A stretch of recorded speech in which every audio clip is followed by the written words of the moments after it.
Lancement ce mardi des travaux de construction du poste 220 kV de Kintsuka et réseau de distribution associé de Kinshasa par le chef de l'État.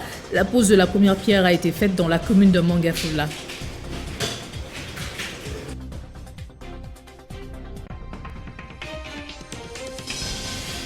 Tête à tête, Alassane Ouattara, Laurent Gbagbo, une première depuis la présidentielle de 2010 et l'acquittement par la CPI de l'ancien président.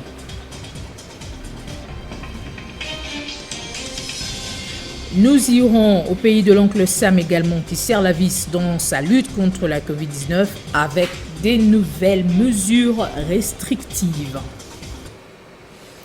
C'est l'heure du journal et c'est sur Télé 50. Merci de nous suivre. Desserte en énergie électrique dans la ville de Kinshasa, le président de la République, Félix-Antoine Tshisekedi, a procédé à la pose de la première pierre à Mangafula pour la construction du poste 220 kV de Kintsuka et réseau de distribution associé de la ville. Cet ouvrage va améliorer le taux de desserte en électricité. Il s'agit d'un projet complémentaire de la centrale hydroélectrique des Zongo 2, premier réseau de distribution automatisé en RDC et poste stratégique dans l'interconnexion régionale Kinshasa-Brazzaville. D'entrée de jeu, le ministre des Ressources hydrauliques et électricité a salué la volonté du chef de l'État, saluant en passant l'excellence des relations sino-congolaises. Le représentant de Shanghai Electric, l'entreprise d'exécution de ce projet, a indiqué que cet ouvrage est l'un des plus grands projets de la coopération sino-congolaise et il sera réalisé selon les normes et dans le délai convenu. Parmi les objectifs de ce projet, doter la SNEL d'un réseau de distribution automatisé dans la zone de Kintsuka et autour, accroître la disponibilité en électricité dans la ville de Kinshasa, remédier à certaines lacunes en ce qui concerne l'approvisionnement en électricité, augmenter les revenus de la SNEL grâce à l'installation des compteurs prépayés. Selon les informations données sur place, la réalisation de ce projet va permettre d'apporter dans la ville de Kinshasa 150 MW, plus de 27% sur la pointe de la ville, avec pour conséquence la réduction de 21% sur le délestage, l'accroissement de 42 000 clients, plus de 10% à l'instant initial de mise en service des installations, à savoir une augmentation de 150 000 ménages électriques, plus de 13% et l'amélioration du taux d'accès à l'électricité. La construction de cet ouvrage est financée par Exim Bank of China et la SNEL. La durée des travaux est de 24 mois. Le procureur général près la Cour de cassation a reçu ce 27 juillet un rapport synthèse de différentes dénonciations concernant la province de l'Ituri. C'est une délégation de députés membres du réseau partenaire africain de lutte contre la corruption qui a déposé ce document, des précisions avec le chef de la délégation au sortir de l'audience. Lors de la publication du rapport relatif aux faits de dénonciation de corruption, nous avions promis que nous devrions voir le procureur général près la Cour de cassation en ce qui concernait les dossiers de l'Ituri.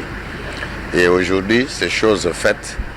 Donc nous avons reçu abondamment de dénonciations sur la province de l'Ituri. Et comme nous, APNAC, nous n'avons pas la logistique nécessaire pour pouvoir investiguer, nous sommes venus voir maintenant le parquet pour que celui-ci se saisisse de ces dossiers afin que la misère de la population de l'Ituri soit apaisée par une gouvernance de qualité. Ici, c'est un milieu de flics. Ils ne parlent pas assez et ils ne veulent pas non plus la propagande. Tout ce qui est fait, c'est à eux de voir comment ils vont s'y prendre. Parce que nous avons estimé qu'il n'y a que eux qui ont tout ce qu'il faut pour pouvoir analyser, étudier, investiguer et aboutir à des conclusions dans le sens de soulager la misère de la population. Parlons cette fois de la tournée de commandement, de contrôle et de suivi dans les provinces de l'Ituri et du Nord Kivu sous état de siège du général-major Monique Ngomo. Sur place, le commandant de corps de santé militaire des FARDC a offert sur instruction du chef de l'État environ 20 tonnes de produits pharmaceutiques et matériels médicaux aux différentes formations médicales en appui aux opérations militaires. En tournée de commandement, de contrôle et de suivi dans les provinces de l'Ituri et du Nord Kivu sous état de siège. Le général-major Ngomo Wenenda Monique, le commandant du corps de santé militaire des forces armées de la République démocratique du Congo, a, sur instruction du président de la République, Félix Antoine Tshisekedi, commandant suprême des forces armées de la République démocratique du Congo, rendu disponible 20,2 tonnes de produits pharmaceutiques et matériels médicaux auprès des différentes formations médicales en appui aux opérations militaires. Dans cet important lot de produits et autres, la province de l'Ituri a bénéficié de 7,5 tonnes et d'un groupe électrogène de 6 kVA. 5,5 tonnes et des kits informatiques ont été acheminés à Beni et 6,5 tonnes à Goma. Ces acquisitions ont été financées par le gouvernement de la République démocratique du Congo pour appuyer l'état de siège proclamé le 3 mai 2021 par le président de la République. Et c'est après avoir palpé du doigt la réalité de l'hôpital militaire régional de Bunia qu'elle a équipé avec un groupe électrogène de 6 kVA. Pendant son séjour de 5 jours à Beni, le commandant du corps de santé militaire a visité l'hôpital militaire de garnison de Beni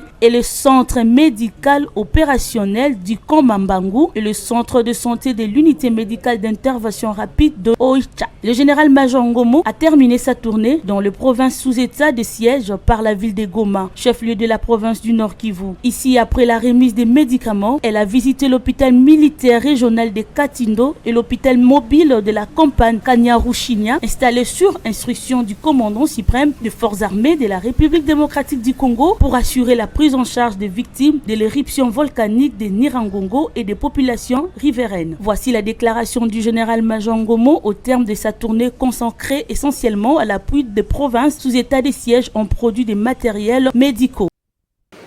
Marie-Olive Lembe-Kabila a doté aux populations de différents chefferies et districts du Sud Kivu, tels que promis lors de son adresse, des matériels aratoires, objectifs, leur permettre de retourner au champ pour lutter contre la famine et promouvoir l'autonomisation financière des familles. En file indienne et à cœur joie, le colis de l'épouse de l'ancien président de la RDC, Joseph Kabila, acheminé par l'équipe de Initiative Plus OLK, est parvenu aux destinataires, c'est-à-dire les sinistrés des catastrophes naturelles survenues au Sud Kivu. Un coup de pouce salué par les notables du coin dans Marcelin Sichambo, qui reconnaît ici l'importance que Marie-Olive Lembe-Kabila accorde à la terre, mère nourricière. L'initiative de la maman Olive de reprendre le travail de la terre, c'est à encourager. Et moi, je ne peux pas comprendre que tout le monde ne comprenne pas l'intérêt qu'il y a à recommencer l'agriculture. Moi, je suis sidéré quand j'apprends les chiffres que nous connaissons de l'importation de produits alimentaires. Elles vont enfin reprendre leur labour pour subvenir aux besoins de leur foyer, ont scandé ces femmes qui ont par la même occasion remercié la présidente de l'ASBEL pour cet outil de travail. Je viens de recevoir cet outil de travail. Merci à maman Olive Lembe-Kabila pour ce don. Merci maman pour avoir soutenu nos familles.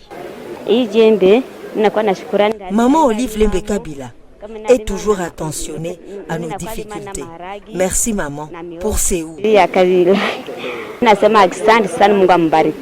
Pour les autorités locales, ce don de Marie-Olive Lembe-Kabila les encourage à accompagner cette population meurtrie et qui est relevée par l'épouse de Joseph Kabila aux travaux de champ pour qu'elles prennent désormais leur destin en main avec une indépendance financière. Restons dans cette province où le gouvernement de la RDC vient d'implanter une agence de la Cadeco dans la ville de Baraka en territoire de Fizi. Le but est de permettre la paye des enseignants et la bancarisation de certains militaires dans cette partie du Sud Kivu. L'image est saisissante, celle de la coupure du ruban symbolique pour l'ouverture officielle du nouveau bureau de la Cadeco, la Caisse nationale d'épargne du Congo, ici dans la ville de Baraka. C'est depuis 61 ans, jour pour jour, que cette ville du Sud Kivu ne disposait d'aucune banque d'épargne et de crédit. Kingombe Godefroy, directeur provincial de la Cadeco Sud Kivu et Maniema, a fait savoir que leur établissement œuvre dans plusieurs provinces du pays et fournit des services à valeur ajoutée et de proximité avec sa clientèle en conformité avec la législation nationale qu'internationale régissant ce secteur, conformément à la vision du chef de l'État, Félix Antoine Tshisekedi Tshilombo. Nous avons misé sur nos expériences managériales pour faire de la Cadeco Sud Kivu une banque viable et de proximité, c'est-à-dire pour tout client de la Cadeco d'accéder à son argent partout en République démocratique du Congo. La Cadeco fournit une gamme de services adaptés aux besoins de sa clientèle. À cette occasion, l'administrateur délégué venu de Kinshasa annonce que l'ouverture des comptes se fera gratuitement en cette première journée. Aujourd'hui, nous vous convions à tous les fils et filles de Baraka de soutenir cette œuvre grandiose. La présence de la Cadeco va vous permettre d'avoir des prêts. Le ministre provincial du budget représentant le gouverneur Théo Ngwabidje-Kassi exhorte toutes les couches de la population et les forces vives à veiller sur la protection de leurs banques. La Cadeco vient donc de changer la donne socio-économique de Baraka en permettant d'améliorer les circuits de canalisation et de sécurisation des fonds du Trésor national. Ça n'est suivi le moment tant attendu, l'ouverture des comptes. Maire de la ville, administrateurs du territoire, députés provinciaux et autres se sont succédés pour créer leur compte. Implantée au cœur de la ville de Baraka, la Cadeco vient ainsi mettre fin au calvaire vécu il y a des décennies, car cette population parcourait des centaines de kilomètres pour avoir une institution de microfinance ou effectuer des transactions. Vers une solution aux revendications des agents de Transco impayés depuis plusieurs mois, c'est l'essentiel à retenir de la rencontre entre le ministre des Transports avec la délégation des agents de cette entreprise qui ont décidé de reprendre le travail ce mardi. Chérubin Okende a promis une solution dans les 48 heures. Après une journée tendue à Transco, Chérubin Okende a reçu les revendications d'une délégation des agents de cette entreprise et a promis des décisions qui s'imposent dans les 48 heures. Nous nous sommes révoltés depuis ce matin vers 2 heures et le ministre étant sensible de nos plaies et de nos cris, il a été d'une oreille attentive. Il nous a reçus dans son cabinet de travail. En tout cas, l'échange avec le ministre était vraiment fructueux, un échange enrichissant. Et au final, le ministre nous a donné toutes ses garanties en tant que le patron du transport au Congo. Et nous étant ces soldats au niveau du transport routier interurbain que nous représentons, Transco, nous l'avons écouté et il nous a promis que dans les 48 heures, nous aurons de ces échos. Bien avant, le ministre de terrain, Chérubin Okende, était descendu au siège de cette entreprise de transport à Limete et à Massina pour s'imprégner de la situation. Sur place, le ministre des Transports, voie de communication et des enclavements s'est adressé aux agents surchauffés. État de droit. État de droit et lingi koloba, ba droit nabino ezala respecté. Gai na alin toma nabino et pas ya bakonzi. Pas ya premier ministre et pas ya président ya république. Na sengi bino pombo pesa ngai makasi. Na kende kolobela bino et pas ya mokonzi ya mboka bozala na kimia. Na sina yoki manso na promettre bino solution ekozala. Notez que quelques agents qui ont été interpellés par la police lors de ces manifestations ont tous été libérés grâce à l'intervention du ministre dans le but de préserver la paix sociale. Le ministère de l'économie nationale organise une formation de 7 jours de ses inspecteurs pour se renforcer en nombre et qualité, indique-t-il. L'ouverture a eu lieu lundi à Notre-Dame de Fatima. Renforcement des capacités des inspecteurs du ministère de l'économie. C'est depuis lundi que s'est ouvert à Kinshasa, dans la salle de conférence de Notre-Dame de Fatima, la formation des officiers des polices judiciaires, du secrétariat général à l'économie nationale et de la commission nationale de la concurrence CONAC. Pendant 7 jours, les inspecteurs de ces deux structures vont acquérir de nouvelles techniques en vue de mener à bien le contrôle économique sur les terrains. Il s'agit notamment de veiller au respect des structures des prix dans la droite ligne de la vision du chef de l'État, Félix-Antoine Tshisekedi Tshilombo, mais aussi veiller au respect des textes qui régissent ces secteurs. Formation d'une très grande importance, a évoqué le secrétaire général à l'économie nationale, représentant du ministre Jean-Marie Kelumba Yuma à ses assises. Ce qu'on doit retenir pour cette formation, c'est-à-dire que le ministère de l'économie nationale, dans ses missions, fait la régulation économique du marché intérieur, notamment par le contrôle a priori et a posteriori des prix. Cette tâche est accomplie par les inspecteurs de l'administration de l'économie nationale. Lorsque nos agents descendent sur le terrain, ils doivent rechercher et constater les infractions en matière de prix. Alors, lorsqu'on constate les infractions en matière de prix, on doit les constater par quelqu'un qui a assermenté, donc un officier de police judiciaire. Le ministre s'est rendu compte qu'il y avait insuffisance d'OPJ qui pouvait dresser les PV chaque fois qu'il y a un travail de terrain qui s'est fait. Alors, cette formation est d'une très grande importance. Lorsqu'il y a déploiement du contrôle économique, il faudrait que dans chaque équipe, qu'il y ait un officier de police judiciaire à compétence restreinte en matière économique pour constater les infractions à la législation économique et commerciale. Téné, cette formation augure une nouvelle dynamique dans le combat de Jean-Marie Kalumba, ministre de l'économie, pour la recherche du juste prix. Les arrestations des pêcheurs congolais sur le lac Albert étaient au menu des échanges entre le ministre de la Pêche et l'Élevage et l'ambassadeur ougandais. Adrien Bokele a également échangé avec l'ambassadeur angolais sur la relance de la pêche industrielle entre la RDC et l'Angola. Le gouvernement de la République démocratique du Congo, conduit par le Premier ministre Sama Lukonde, n'est pas resté indifférent face aux différentes arrestations des pêcheurs congolais sous les lacs Albert ainsi que la confiscation de leur matériel de pêche par la marine ougandaise. C'est ce qui a justifié en ce jour l'audience accordée par le ministre des Pêches et Élevage Adrien Bokele, tour à tour à son cabinet de travail, aux ambassadeurs de l'Ouganda et celui de l'Angola. Nous avons discuté sur le protocole d'accord qui existe entre l'Ouganda et la RDC sur la gestion des eaux et des lacs. Deuxièmement, le ministre nous a fait comprendre qu'il est inquiet sur l'arrestation des pêcheurs en Ouganda. Et troisièmement, il nous a parlé des matériels de pêche confisqués en Ouganda. Et nous nous sommes mis d'accord que la pêche concerne la survie des peuples. Nous sommes mis d'accord sur la voie à suivre. Ensuite, les deux parties se rencontreront le plus tôt possible afin de voir comment libérer les pêcheurs arrêtés. Avec les diplomates angolais, Adrien Bokele a échangé sur la relance de la pêche industrielle ainsi que le mécanisme à mettre en place pour aboutir à un partenariat permettant aux bateaux de la RDC de pêcher sur les eaux angolaises. On a une frontière énorme de plus de 2500 km, donc on a abordé beaucoup de choses. Qu'est-ce que nous pouvons faire ensemble pour venir au bout donc des aspirations des peuples des pays. Avec ces échanges fructueux, les pêcheurs croient trouver la quiétude sur le lac Albert. Lancement officiel lundi du projet d'immatriculation des propriétés privées à Kinshasa dans le cadre du programme Kinbopeto en partenariat avec le gouvernement de la ville. Le projet est de l'ONG des bureaux de formation et de recherche pour un développement intégral. Redorer la ville de Kinshasa, c'est l'objectif poursuivi par le lancement du projet d'immatriculation des propriétés privées par le ministre provincial de l'Intérieur, Sécurité, Justice et Affaires coutumières.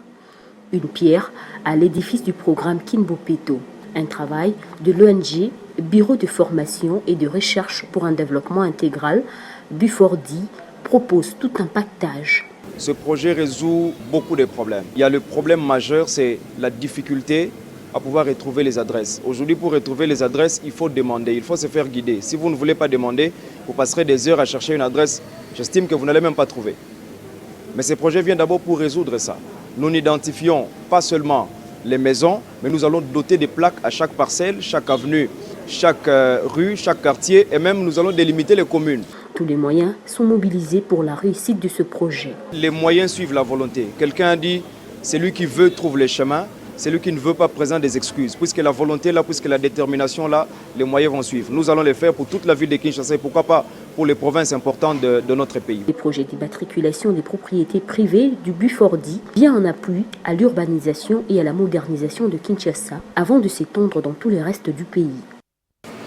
Dans le Haut-Katanga, le comité national de Baluba de Beni Mutombo a enfin été installé dimanche dernier à Lubumbashi par le grand chef coutumier Stanislas Mutombo Ilunga. Ce nouveau comité sera dirigé par Jesse John Numbi.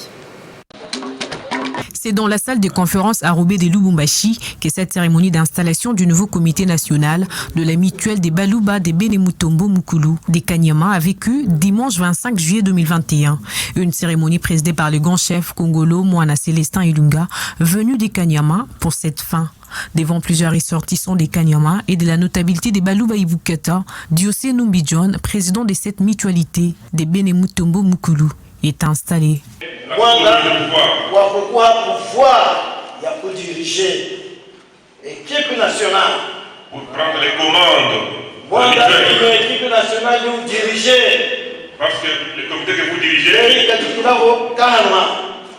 ne s'arrête pas à ce niveau. Occasion pour le grand chef de Benemutombo Mukulu d'appeler ses filles et fils à l'unité. Le nouveau président de Balouba Benemutombo Mukulu devra donc faire face à de nombreux défis, à plusieurs défis qui l'attendent. Les opportunités ne manquent pas dans divers secteurs, tels l'agro-business, le tourisme, l'exploitation forestière, mais aussi l'exploitation minière, lequel domaine est très peu maîtrisé parce que des recherches n'ont pas été faites de manière approfondie. Plusieurs personnalités ont pris part à cette rencontre culturelle, notamment le ministre provincial de l'Intérieur du Haut-Katanga et celui de la Culture. L'amélioration des conditions de fonctionnement du centre pilote de service national KCC, afin que ce centre bénéficie aussi à sa population. Après cette installation, ce sera parti pour les objectifs clairs pour la valorisation de la culture et des intérêts des Kanyama. La conférence des présidents des partis et personnalités politiques de la FDC a élargi aux députés, sénateurs et mandataires de ce regroupement a décidé de soutenir la candidature de Félix Tshisekedi aux élections de 2023. Ce regroupement politique a levé cette option lundi à Kinshasa. La décision a été prise à l'unanimité au cours d'une réunion extraordinaire tenue le lundi 26 juillet 2001 à Kinshasa autour de Modeste Bahati Lukwebo. Nous décidons que Bahati Lukwebo ne sera pas candidat à l'élection présidentielle de 2023. Pour nous, le regroupement AFDC Allié, notre candidat que nous allons soutenir en 2023, c'est Félix Antoine Tshisekedi. Qui sont pour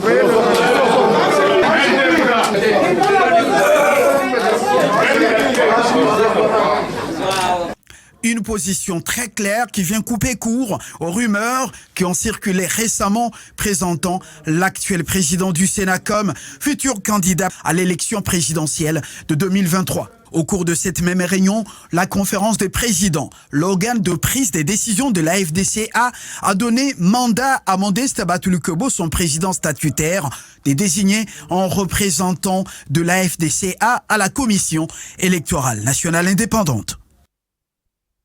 La redynamisation et l'état de lieu des structures ont fait l'objet de la descente du secrétaire interfédéral adjoint de l'UNC Moamba. Il a mobilisé les troupes à travailler d'arrache-pied pour doter le plus de sièges possible lors des législatives prochaines. Pour avoir fait montre du dynamisme et de bravoure au sein de l'Union pour la nation congolaise dans la commune de Ngaba, Gabi Mambengi a été élevé au rang de secrétaire interfédéral de l'UNC Moamba par le président national du parti, Vital Kamerhe. Gabi Mambengi n'a pas attendu longtemps pour se jeter à l'eau. Après avoir pris possession de ses nouveaux bureaux, le secrétaire interfédéral adjoint de cette formation politique dans le Moamba a organisé une séance de travail consacrée à deux activités principales, à savoir la redynamisation et l'état des lieux des structures. Aujourd'hui, j'ai commencé par la fédération des Kisenso, la fédération des Limité Centre, et puis je chute avec la fédération des Matete. Un seul mot, un seul message. La redynamisation du parti qui implique l'implantation du parti. Pour lui, l'objectif de la rencontre est de travailler durement à la base pour que l'UNC, dans ce district de Kinshasa, la capitale de la RDC, ait au moins 2 sièges à la députation nationale et provinciale. L'objectif, c'est de donner 2 sièges, au moins 2 sièges à la députation nationale, et puis au moins 2 sièges à la députation provinciale. C'était le moment pour lui de mobiliser ses troupes à demeurer en union de prière pour soutenir le patron du parti, Vital Kamerhe Kanyingini, jusqu'à sa libération du centre pénitentiaire et de rééducation de Makala.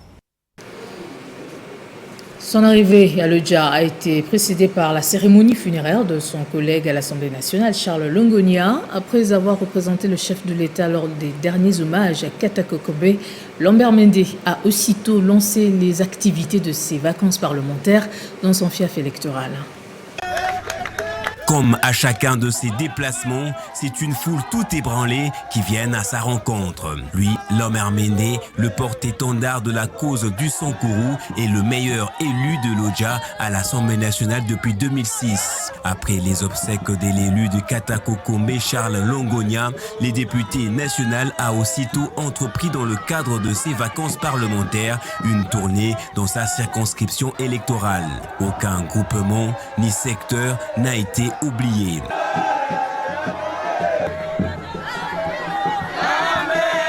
Des chansons improvisées ont résonné durant tout le passage par des populations heureuses de retrouver celles qu'elles surnomment Ekeke, Ngelo, Echuka et Elombe.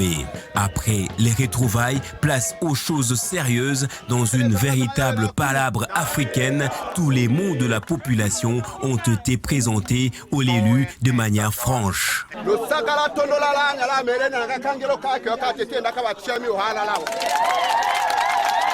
Les habitants se sentent plaints d'être victimes de tracasseries et des arrestations illégales. À son tour, Lambert Mende a appelé la population à faire confiance en la justice et au chef de l'État, premier défenseur des droits humains, en dénonçant les mal d'où qu'ils viennent. Pour lui, la population doit également se mettre ensemble autour des valeurs et des ambitions économiques.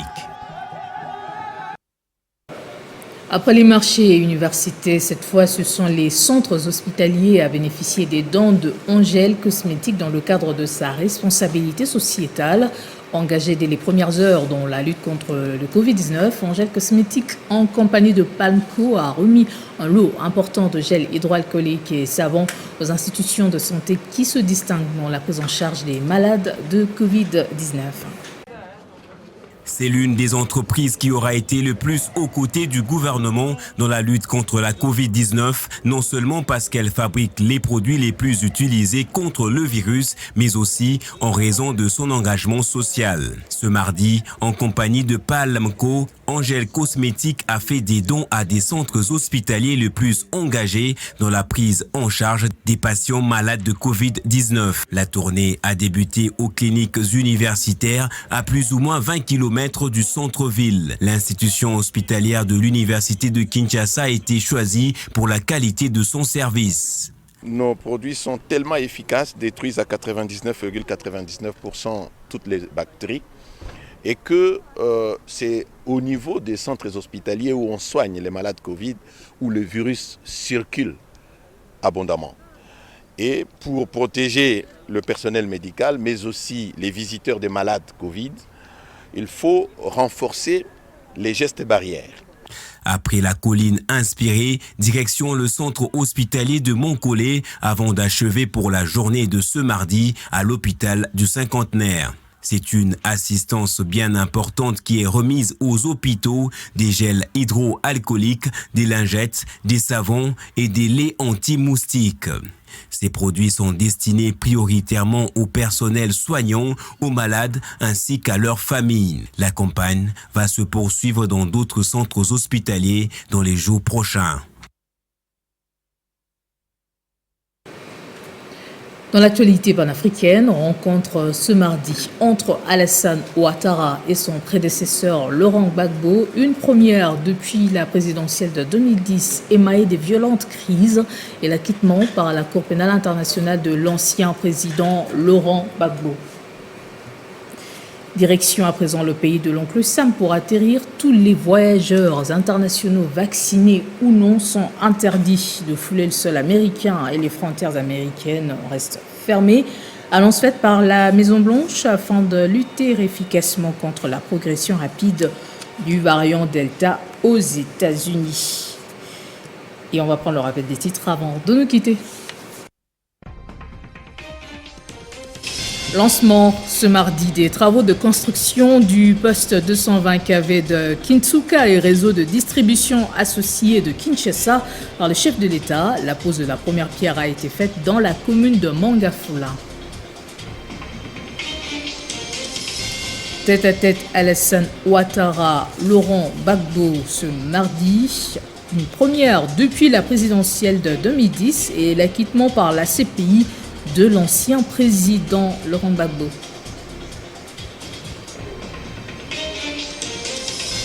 Les États-Unis serrent la vis dans sa lutte contre la Covid-19 avec des nouvelles mesures restrictives, notamment la fermeture de ses frontières. Ainsi se referme cette édition du journal. Merci de votre attention soutenue. Excellente suite de nos programmes. Prenez soin de vous, protégez-vous.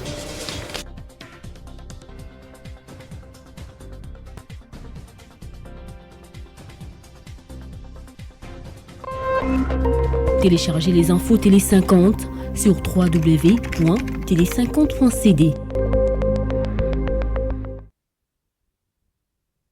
La famille Mwambaka Waya a la profonde douleur d'annoncer aux parents, amis et connaissances le décès inopiné de leur regretté père, époux et grand-père, M. Mwamba Wankena Cardozo, Bill Gates congolais, pour les intimes, PDG et grand homme d'affaires. Décès survenu en date du 21 juillet 2021 à Bedfordview Hospital à Johannesburg, en Afrique du Sud, de suite d'une courte maladie. En attendant le programme des obsèques, le deuil est organisé en la résidence familiale de l'illustre disparu, 6 numéro 35, avenue route de Matadi, quartier Macampagne, commune de Ngalema, à Kinshasa, République démocratique du Congo. Le présent communiqué tient lieu de faire part. Pour la famille, Général Kanyama Chichiku Bilolo, Célestin, coordonnateur. Les familles Koji et Chibengu ont la profonde douleur d'annoncer aux officiers, sous-officiers et soldats des FARDC en général et de la garde républicaine en particulier, amis et connaissances, le décès de leurs compagnons d'armes, fils, père, beau-fils, oncle, grand-père, décès survenu ce mercredi 21 juillet 2021 en la personne du major Kayombo Mwalumbu à l'hôpital Biofar de Kinshasa de suite d'une courte maladie. Ce communiqué concerne aussi le lieu domicilié des familles résidant à Lubumbashi, 6 avenue Lubembe, numéro 11, dans la commune de la Kenya et du quartier Toyota, avenue Kaliongo, 5e maison à Likasi, numéro 6. Le programme des obsèques se présente comme suit. Mercredi 28 juillet 2021, veillée mortuaire au domicile du défunt, situé au camp Colonel Tchachi, quartier Nouvelle Cité, référence aux monneries de l'église Kimbanguiste. Jeudi 29 juillet 2021, exposition du corps à l'espace de la morgue de l'hôpital du Cinquantenaire à 10h juste et inhumation à la nécropole entre ciel et terre, commune de Lansele. Ce communiqué tient lieu de faire part pour les familles.